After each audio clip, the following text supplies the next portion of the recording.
তিন শ্রেণীর ব্যক্তির বিরুদ্ধে আল্লাহ বলেন আমি নিজেই কিয়ামতের দিন মামলা দায়ের করব। I will be against them in the day of judgment. Three categories of people I will be against them in the day of judgment. তিন শ্রেণীর লোক কিয়ামতের দিন তারা ছাড় পাবে না।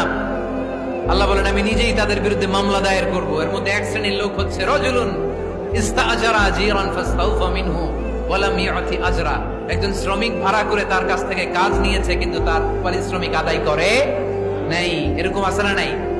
দাপট দেখায় ইউনিভার্সিটির ক্যান্টিন গুলোতে।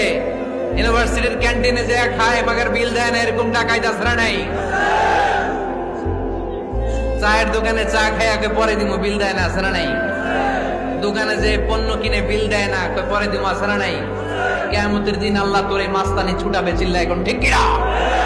আনা খাসমুহুম, আমি নিজেই তাদের বিরুদ্ধে মামলা দায়ের করব। কথাটা কার? এজন্য বিশ্বনবী বললেন খবরদার, মেহনতি মানুষ, খেটে খাওয়া মানুষ, এদের দোয়া কবুল হয়ে যায়।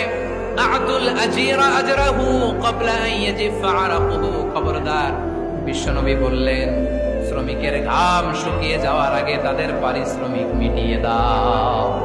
বিশ্বনবীর বিখ্যাত হাদিস, আতুল আজিরা আজরাহু ক্বাবলা আন ইয়াজিফা আরাকুহু। শ্রমিকের ঘাম মাটিতে লাগার আগে, শুকিয়ে যাওয়ার আগে তাদের পারিশ্রমিক মিটিয়ে দাও।